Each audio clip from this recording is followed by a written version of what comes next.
Unfortunately, it's yet another round of layoffs hitting the industry, just announced today.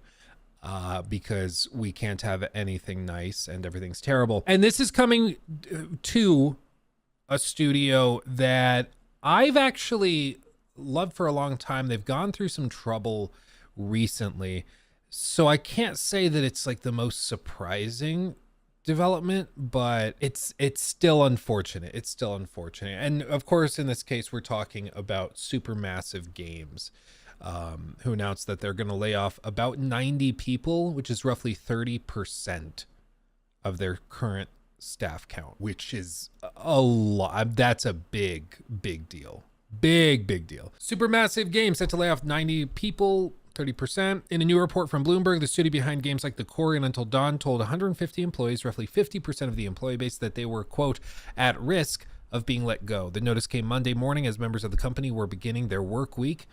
They also posted a statement on social media. So, after much deliberation and with deep regret, we are therefore undertaking the reorganization of Supermassive Games. They said, as a result, we are entering into a period of consultation, not consolidation, consultation, which we anticipate will result in the loss of some of our colleagues. This is not a decision that's been taken lightly, with many efforts made to avoid this outcome. We are all too aware of how unsettling and difficult this process is going to be for our employees, and we will be working closely with all those involved to ensure the process is conducted as respectfully and compassionately as possible. Currently, Supermassive Games is working on a collaboration effort with Behavior Interactive on a new game set in the Dead by Daylight universe called The Casting of Frank Stone. This one, I think they announced this before. It was kind of like, I don't know. After being announced on Wednesday, this was back in December though, so I think it was the Game Awards. No, that was Thursday. So the day before, I don't know. Yeah, they got more information then, but it was this trailer, this reveal trailer. If you recall, didn't really give us a lot of information. It's fine. It could be cool. I just don't think of Dead by Daylight as like a very narrative franchise. And typically Supermassive excels at the kind of choose your own adventure narrative stuff. So it was kind of surprising to see them tie up into that. However, apparently they're having to do some significant downsizing. It could be that perhaps they were gauging interest in this game. And so they were just trying to gauge like, okay, how many people are going to be that thrilled about it? Are people going to be super hyped? It's gotten a lot of views, so people are into it, but already there's confusion. So like for some people who are confused, if a fan has to go into your comment section and explain what's going on, there's a problem. Like already the messaging is confused. If people watch your trailer and they're like, okay, so what is it? That's an issue. This is a brand new single player game set in the Dead by Daylight universe, featuring, as far as we know, original characters who will likely come to Dead by Daylight as skins or characters in the future. This is made in collaboration with Supermassive Games, who are known to be behind Until Dawn, The Quarry, and the Dark Pictures anthology. This game will likely be in a style where the player makes choices that will alter the story. It will release sometime in 2024 this year. So like, okay, interesting. Maybe it finds success. I honestly am not too familiar with the Dead by Daylight community, so I don't know if this is something that they're super into. The view counts are good. The like to dislike ratio is good. So people seem to, at the very least, be interested.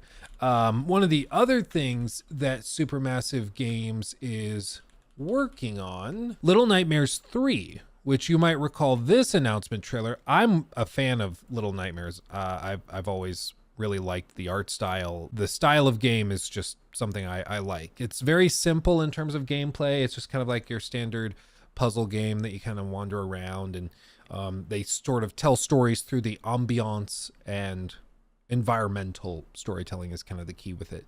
But to see Supermassive Games heading this one up was surprising. So they have two decent sized projects in the works, but apparently they're just not that confident in maybe the revenues generated by them, or perhaps they just felt that they had grown too big and so they needed to shrink back down and do some layoffs to get to a reasonable size again. It's just frankly a bit unclear at the moment. One of the questions I see popping around in chat is, it's because of AI. Do you think AI has anything to do with this? Do you think AI is the reason for so many layoffs in so many gaming companies? So potentially. We don't know, as far as I'm aware, which groups of people are being affected by these layoffs, because it's just not something that they've shared yet. Where is it? Yeah, so like Costas or Casey on Twitter, he posted this. Well, unfortunately, I've been affected by our studio layoffs. I've worked with some amazing people, but now it's my turn to look around in a very difficult environment. If you want an ultra dedicated environment artist with technical knowledge and Unreal Engine expertise, let me know. So an environment artist. I think like if it were AI affected, it would probably be maybe concept artists. I think they're under pretty significant threat right now from consolidation under AI tools, where you can get one concept artist to generate stuff with Midjourney, and you just don't need that many hands on deck to generate concept art. So I think that's an area that could see layoffs. I think you could see maybe some lower level programmers laid off, because there are some people that say that AI is getting very, very good to the point where it can do a lot of the lower level stuff. That's a little bit more simple, and it can do it very quickly. So you could see some of that. Sometimes you'll see layoffs with like maybe engine staff or like engine coders and engineers, software engineers working on the engine. But in this case, they're not shifting engines, so I don't think that's it. It's just, my guess is that they probably have expanded. They maybe had some extra money coming in with some of these bigger deals, and some of that has just dried up. And as I mentioned at the top, there's been a handful of projects they've worked on that just haven't really hit it out of the park. One of the things that they are, of course, known for was Until Dawn. But since then, they've kind of been meandering. And for a while, they did like a bunch of VR stuff. So you see they did Until Dawn, and then they did a bunch of VR stuff. And then like Hidden Agenda, Inpatient VR, Bravo Team VR. So they did just a bunch of random little stuff. And then they got into what they called the horror anthology, which is basically like a collection of smaller horror games. In specific, or to be specific, it's Man of Medan, Little Hope, House of Ashes, The Devil in Me. And it's an interesting concept. Like, hey, we're not going to like reinvent the wheel, but we're going to provide you 3 or 4 smaller games basically in this genre that are more digestible, that are smaller, cheaper, maybe $30-$40, and you can go for it. The problem is they just weren't very good. Part of the strategy, if I recall correctly from the articles I read at the time, was that the horror anthology was supposed to be their way of kind of building back up those creative muscles after taking off 4 or 5 years from Until Dawn and what they did there. So they were trying to acquire talent, hire new people, or hire back people, and get to the point where they could comfortably do these things again, kind of leading all the way to The Quarry from 2022. And it sort of worked. I mean, Man of Medan I thought was kind of trash. It was buggy. It was kind of broken. There were some cool innovations in it as far as co-op gameplay was concerned, but not a whole lot. Little Hope was a bit better. House of Ashes was really, really weird, just odd. And then Devil in Me also did not review very well. The Quarry, Nikki and I had a lot of fun with this. This one was really, really fun. It's a campy B-grade horror movie, but that's exactly what Until Dawn was. And if you liked Until Dawn, I think you'll like The Quarry a lot. So I would encourage you to try that. But it just seems like they have 2 different teams going at any time. They have the VR team going, and then they have the like horror game team.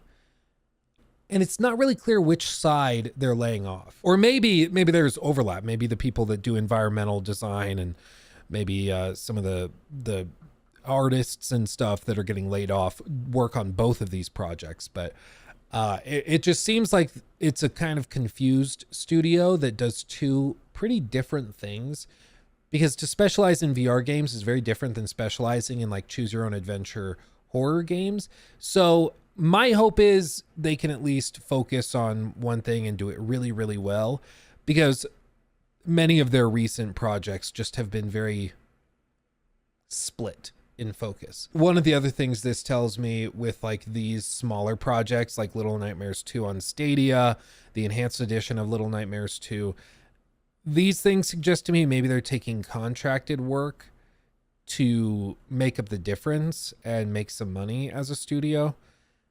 I hope the Quarry made money. I don't know. But like even Until Dawn, you would think that they would be given the chance to remaster that and remake it. But they're not even the ones remaking that game. They're remaking Until Dawn, but it's somebody else that Sony assigned it to. They didn't even assign it to the original studio, which I've always thought was really strange. So I wish them the absolute best. It's really, really unfortunate to see layoffs when, you know, you'd hope that they'd be growing, but it just seems to be a very split team in terms of focus and intention. And they have, of course, you know, this project in the works, Little Nightmares 3. So they have some big games potentially coming down the pike, but it just seems like they're struggling to get it lined up and figured out, which is unfortunate. 30% of their staff.